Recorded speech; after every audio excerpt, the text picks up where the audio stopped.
everyone. We are here at the Renegades Pub right here in Londonderry. It's episode 52 of the Londonderry View, and we're just so happy to be here tonight with the owners. There's actually 3 owners, but we're here with Peter and with Greg, and then Ryan is busy working behind the scenes. So we've got a lot to talk about tonight, but we have one thing, Kathy. We usually do a hot topic when we're in studio. So I have something that has been bothering me since we did our candidates night. So as the viewers know, we've had all the different candidates come on that were running for school board or town offices. So I'm going to ask Sherry and Bonnie. I had some things on my mind. You know that I live in Atkinson, so I don't have a vested interest in what's happening in Londonderry, who's going to win whatever positions.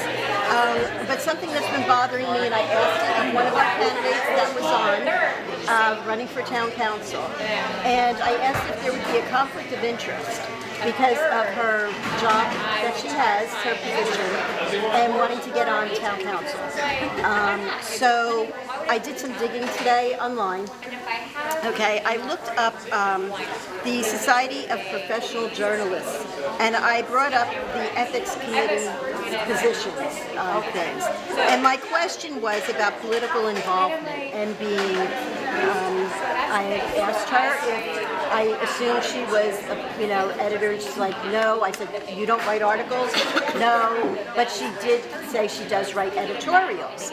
So this is what the ethics committee suggests. Okay, it's not rules, but good journalists usually follow this. The SPJ Ethics Committee gets a significant number of questions about whether journalists should engage in political activity. The simplest answer is no. Don't do it. Don't get involved. Don't contribute money. Don't work in a campaign. Don't lobby. And especially don't run for office yourself. So, what was that group again? It is the Society of Professional Journalists. I have the website right here, so if you'd like to go on and look it up, I can email that to you.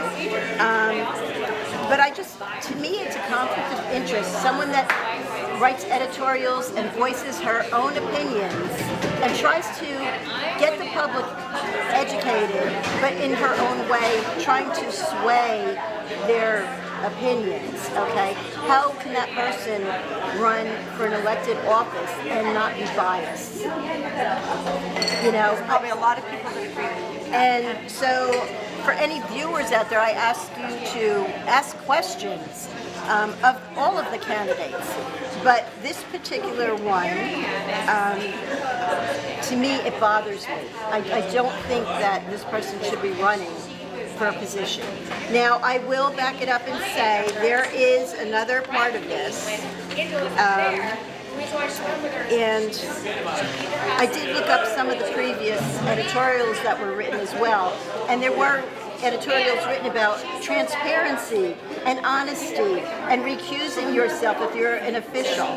So I would hope that a lot of topics are going to come up that this person has probably written editorials on or voiced opinions about publicly, that I believe she's going to have to recuse herself should these same topics come up again. But it is, the other hand is, she is covered under the First Amendment. Journalists are covered, just like average citizens, and they can run for political offices. So it's a give and take, But I was just wondering if you felt the same way, that it's a conflict of interest in my eyes. She shouldn't be running.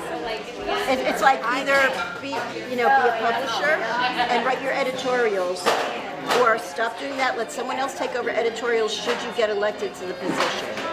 Because I think it is a conflict of interest.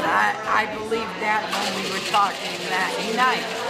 And I was trying to be very polite. Yes, and the only thing I say in that is the person did cover herself by saying she doesn't write She writes the editorial. She's not the editor, and she's not. She publishes and she owns the paper. it. Correct. But I just feel I feel it's a conflict of interest. But I'm even if sure I'll it's get a backlash on this if she Yeah, watches the even show. if it's a conflict of interest, should she not run? Oh, you know, Or is there anything that says she shouldn't run? Because Well, we have to. So according to the ethics committee of the professional journalists, they say you shouldn't run. Okay. You know, if you're on the up and up and you want to do your job the best that to your ability, that's what they suggest. You know, we have a wonderful attorney at the state level who works for the Secretary of State's office, Bud Finch, and I have a lot of respect for him. And he uses the phrase all the time, best practice, because sometimes these things are not black and white, Right. they're gray. And he'll always say to us, well, what best practice? We have to think of best practice here. So maybe that's what you're alluding to, is that like, what's the best way to handle this? You know, maybe let someone else handle editorial should you get elected. And you keep your opinions to yourself. That would be a good thing if somebody else took care of the I've been getting told that editorials. my whole life. If we was elected. Keep your opinions to That counts, yourself. Sure. So we are at the perfect place tonight. Yeah. That's great. So anyway, I Yes. just wanted to get that off my chest. We usually do And have hot that's topics. fine. We haven't done it for a while, so it's good you brought it back. Yeah, Get it's some just good it's been bothering me conversation since going. we did the interview. Yeah, interesting. And so that's why I did some research online before to find out if there are any committees that for journalists. You know. Okay, and that says a lot. Yeah. But for Peter and Greg too, that our last shows, we really tried to open up our show to all the candidates that are running for public office in the town.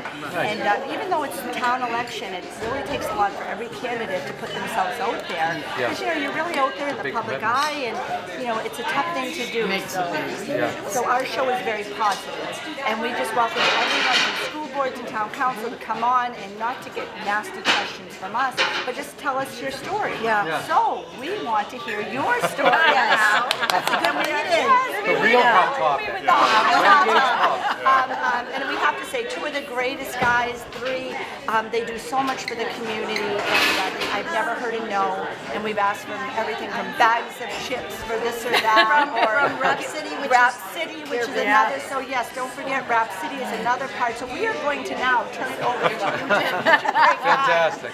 And tell us about this great adventure place. So Renegades Pub started in East Boston, and we opened the first one. We opened the first one in 2016, and it's a quarter or a third of the size of this location right here. Small little 30 seats, local pub. You know how things are in Boston. There's most of the people coming and going are either they live in the neighborhood or they're taking the train. Luckily, we have a train station right across the street. And selfishly so, because Greg and I are very busy up here, there's a lot going on in our lives. I don't get to go down there very much. And one day we were driving by this location and it was empty. And there was a sign up and it said, there was a building permit in the window. It said that a Domino's Pizza was coming in here. I said, well, that's too bad. Not for Domino's Pizza. We can't get the location because it's a nice location. And we have been looking similarly. We always try to go into a location that was something previous. It has some infrastructure. They call them second generation spaces out there for people like us, where it was previously a restaurant. It was previously a similar style business. One, we don't have to go through change of use, which sometimes can be cumbersome.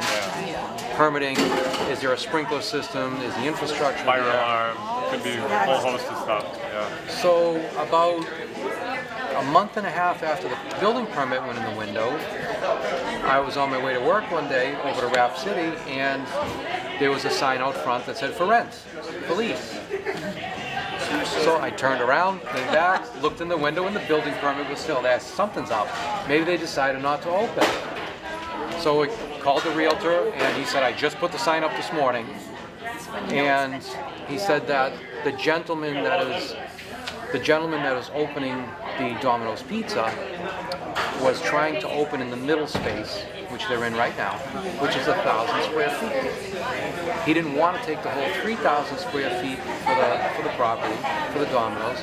He only wanted 1,000 square feet. He was waiting for approval from Domino's before, if they said yes, then he was going to lease out the remaining space, which is this space we're in right now. So I said, well, we want to come take a look at it. He said, well, tell me about your business. And I told him, Renegades Pub, et cetera, et cetera. Hung up the phone, I called Greg. I said, hey, let's go look at this space. They just put it up for lease. We came in and it looked like This is the old Cafe Teresa. the old Cafe Which a lot of people Teresa. know. Yes, That Yeah. since it had closed, some of the ceiling was falling down. You know, it hadn't been cared for. You know, there was a lot of junk all over the place, and it looked pretty rough. The ceilings weren't more than 7.5 feet high. that's right. I Yeah. forgot because you couldn't. Yeah, we opened Yep. it up all the way. Yeah. I should have remembered that. That's right. So we came in, and the bathrooms were here. Part of the kitchen was here. The walk-in unit was here. So it had that beginning of the Patio. infrastructure that we looked for, but there was significantly more amount of work that needed to be done than we typically would look to do. Because we're a small business, because we started Rap City from nothing, Greg and I, and we've done a lot of the work ourselves over the years, we knew that we would have to do a lot of the work ourselves over here. So we left, we talked with our other partners down in Boston, said, guys, if we're going to do this, this is going to be a lot of work, you know, and it's a lot of physical work for Greg and I, and also Ryan and our other partner. You know, is this what you're interested in doing? And we spent the next week kind of working on a plan and what we would do in here and how we would do it. And we went back to the landlord with a proposal, and called us a few minutes later and said, we'll take it. So, It was quick, but and then we got scared. it was a lot of grunt work. Yeah, a lot of grunt work. Yeah. Yeah. So Greg and I spent the next X amount of months from tearing out the ceiling and taking all the old wiring out to renting a machine and ripping up the 3 different tile floors that were in here. Then we rented a machine that ground the cement down to make it look like this.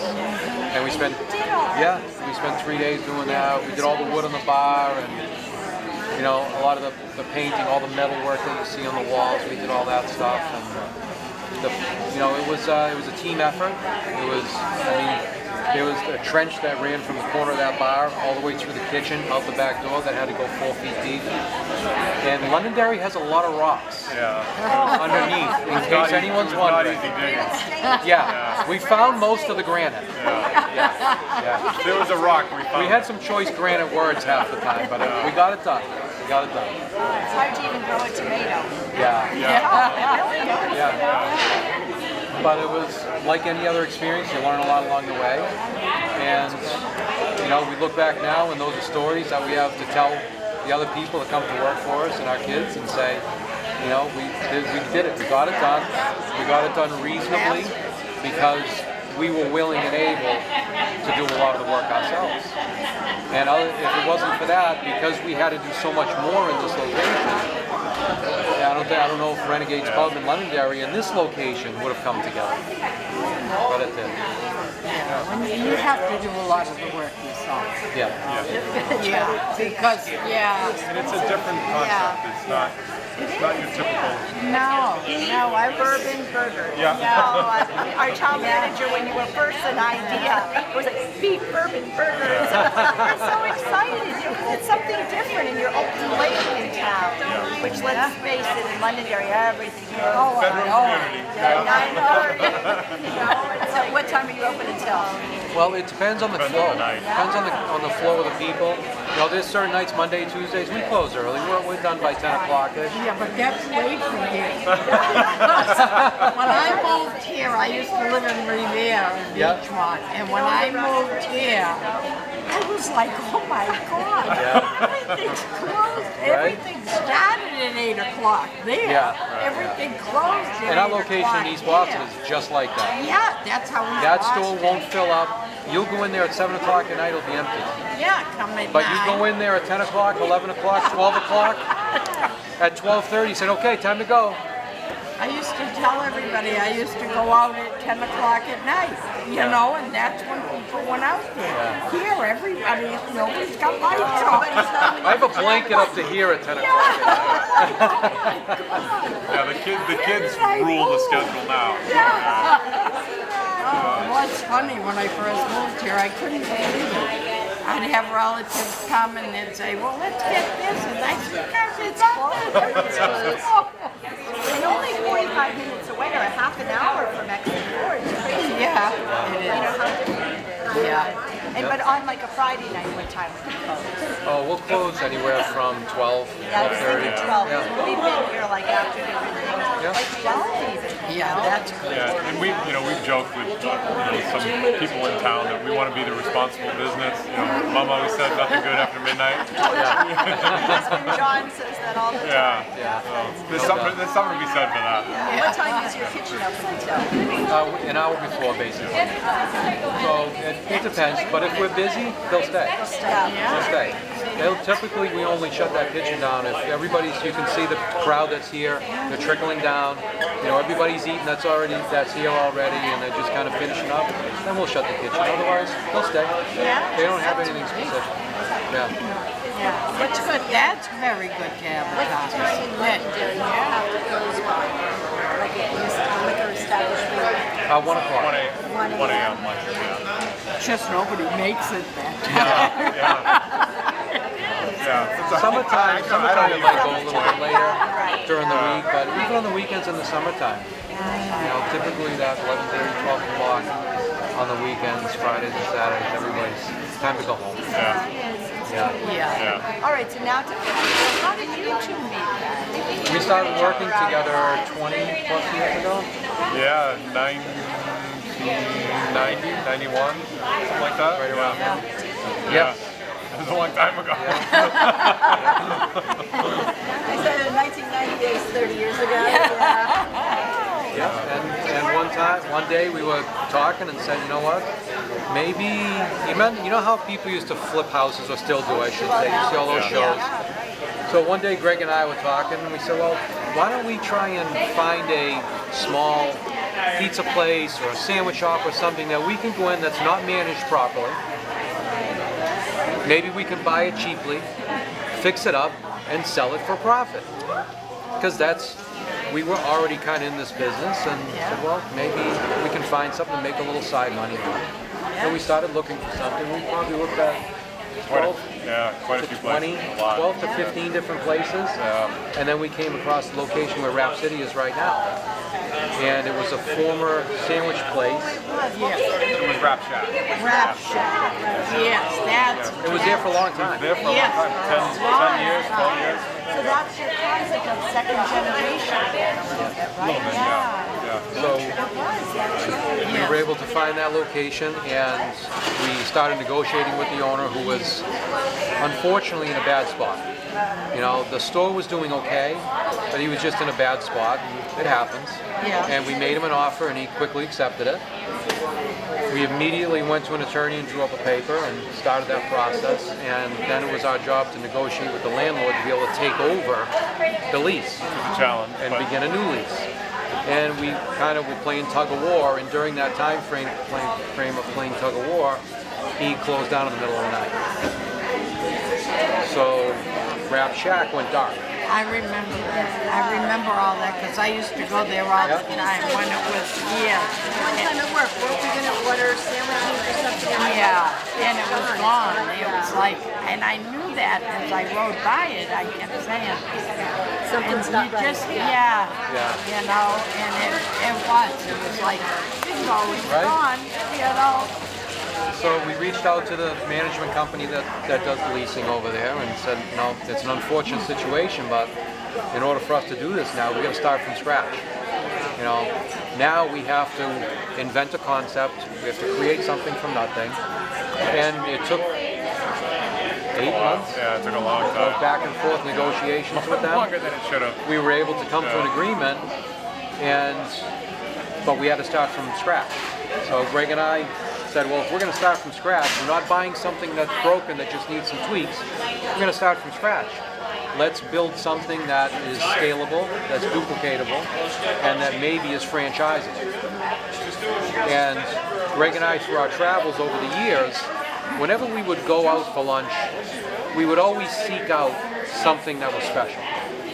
You know, we would seek out a really great Mexican-style sandwich. There's a little place in Medford Square that we used to go to. Or a really great Cuban sandwich in downtown Lawrence, a little place called Michelina's that we used to go to. But they had that one sandwich, it was really special.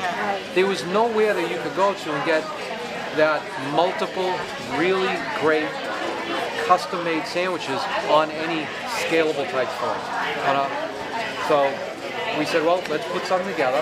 Let's build it as a franchisable model. And if it works, we'll do it again. We'll franchise it. And we built it. We opened it up as Rap City. And a month and a half later, we started looking for a company to franchise it. And it took us almost a year to complete that, a little over a year actually, to complete that process. Because there was we took on a lot of the work ourselves, because once again, we started talking to companies that do franchising, and it was anywhere from 20,000 to 500,000. And it was a massive undertaking. You wouldn't know that. No, it's another world. Yeah. It was another. From the legalities of it, the permitting of it, and all the things, the regulations that go along with it to be legal in all the states. But we did it. So let's do it now before we start opening more locations. And we finished it, and a month after we finished it, we started looking for store number 2. And store number 2, we opened it, and we opened it with a gentleman that had worked with us previously, who was looking for his own store. So we opened it with him. He was a managing partner. He ran it all by himself for a year. Did a fantastic job, and after a year, we were able to go to the bank, and the bank financed him to become the full franchise of that store. And where is that one located? That's in Amherst, New Hampshire. And then shortly after, we now have a location in Tilton, New Hampshire, location in Concord, New Hampshire, that one in Amherst we spoke of, and another one in Epping, New Hampshire. There's 5 of them, and we got a couple more on the horizon if all goes well. So. Yeah, two more locations, close. And it was just 5 years ago. That was We 5. started 5 years ago. And in our spare time, we do Renegades Pub. Maybe there'll be another Renegades someday. Yeah, that's Who it. knows? But this concept was very exciting to us because, like I said earlier, selfishly, we wanted our own little place to go and hang out. And we don't get to go out a lot, but when we do get to go out, we want that comfortable atmosphere with Kind of a food. cheers. The food that's That's what I said. Nice place. Prices are reasonable. It's not too complicated. You can come a couple times a week. And, Hang out. Yeah, it is nice. And the bar is beautiful. Yeah, it is. Everything looks wonderful. It's a good sized bar. We're very happy with that bar. We're very particular. You know, we wanted the wood on top to be a certain way. It had to be just the right height. You know, just our location in East Boston has, for whatever reason, is the perfect height bar, and that's what we did here. The same thing. It said it has to be exact same height because when you sit, sometimes you notice bars you sit at they're a little too high, they're a little too low. Especially for Yeah. short people. Right? The foot rest is not there, or it's not quite high enough, or it's a little railing. So After a we few were a little drinks, I picky. can hold on. Yeah, that's right. There's a backrest to lean back. You got to get a little comfortable. I hate going somewhere where it's like up to here. Yes. Ray and I like to sit at the bar when we go out, my husband and I. And it's like up to here on me, and I have to like lean over it just to get the food. Or they have a piece of wood here, you know, and I'm like, oh, it's like so uncomfortable. I hate that, you know. So this is actually, Yeah, it is. All the wood in here, we got Estes down the street. Oh my goodness, did you really? Yeah, he's a great Tom guy. Estes, a Tom great guy. helped us out a lot. Yeah. Helped us out a lot. When I was a very young teacher at Londonderry High School, Tom and Kevin and they all went to, you know, which is like, honey, you're showing your age. I know, stop. But Tell the truth, was Tom a bad boy when he was in school? he was a very, very great. You're the bad boy.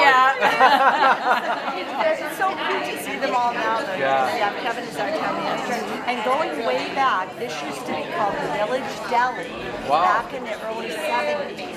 And the Riccio family came and started it. And Mr. Steer, which is over there now, used to be here, right next door. And my mom was their first employee, and I let me work on Sundays. And then when the Village Deli opened, I started working here. I was like 14, 15, like the big freezer you talked about. Yeah. You know, Your age. oh my God! And the bathrooms hadn't changed at all from when you know. We fixed those, by the way. Yeah, we fixed the bathroom. We fixed all that.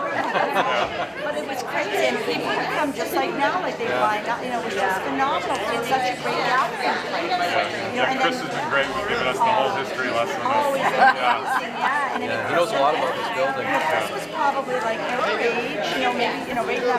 And when he took a risk on Mr. Steer, like, you know, he's just done amazing. We'd love to have a little bridge Yeah. to get over. Yeah. Maybe Kevin can get us a bridge. You know, Kevin can get it approved. Tom can give us the wood. Yeah. So we're done. Right? It takes a village. Yeah. But, you know, but yeah, a lot of great history here. Now you're making new stories and memories for all of us. And We're very, very, very happy. We'd love to continue to grow in Londonderry, there's no doubt. I don't know if we have any more concepts up our sleeves Might over come up in with Londonderry, something. but you never know. Well, you know what I love too is craft beers. Yes. And so it's all like local breweries and all within like a So range. we like to say it's 200 miles of the front door. That's what I thought. And that's what we did in East Boston, the same thing. We have, 10 draft lines down there. We have 16 here. And the only one staple beer that we have on all the time on the draft lines is a Narragansett. No, the house beer. Yeah, which is great. Other than that, everything rotates almost daily. So those 16 or 15 lines could transition in the course of 2 or 3 days, 3 to 4 different times. So there's always something different, there's always something new and exciting to try, as opposed to us putting in, like you'll see a lot of places out there, and they're successful at it, that might have 80 or 90 draft lines. And we have 50 draft lines. And we have, that's a lot to manage, and especially in a place that doesn't have 200 seats, 300 seats. We have 80 seats in here total. So but we wanted that variety. Why? And especially in the craft beer world, everybody wants something different. They want to try something. I'm that way too. I want to try something different all the time. So we decided to do, all our cakes, we don't buy those really big cakes, we buy the small cakes.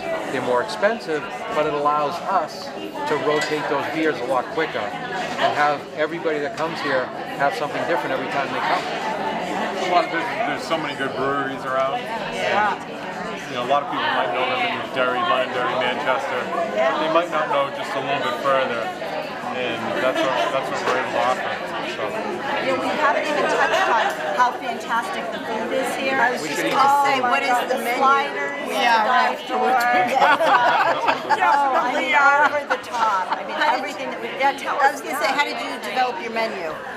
Kind of the same way we developed the whole concept, which is kind of how we really, wanna eat. really, which is perfect. Yeah. What you guys like. really, really good quality food done right. So not fancy food by any stretch. Food that we all relate to on a daily basis. Whether it's a tater tot, I don't want to say that we kicked it up a level or we took it to a whole nother level. We use a really great chorizo. We use really great cheeses in it. We use a potato that we chop very roughly, and we just put it together. We don't burn it. I don't know how you ever came up with that, Tate. I mean, that's like just incredible. It's just over the top. It's not a tater tot like you think of. Right. A little on the jumbo Oh, side, it's I amazing. guess. Yeah. You've got to order one. I mean, it's really incredible. In the burgers, we did the same thing. We really wanted to source a really great meat, and after 30 to 35 different brands, grinds, farms, etc. Because you'll see a lot of places that they infuse short rib into it. They infuse ribeye into it. We went with a really great ground chuck meat, but it has no fillers, it has no trimmings, it's just pure, done right. It's very expensive again, and we don't we don't translate that into the price of the burger. We wanted it to be very reasonable because we wanted people to come here. It's not that great big burger that's going to put you to bed after. It's a very reasonable size because 2 or 3 people, they go out to hang out. We want you to have a few appetizers, order 2 or 3 burgers, cut them in half, share them.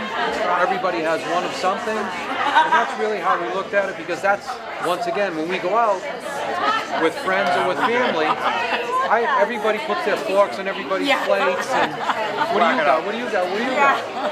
You know? Ryan?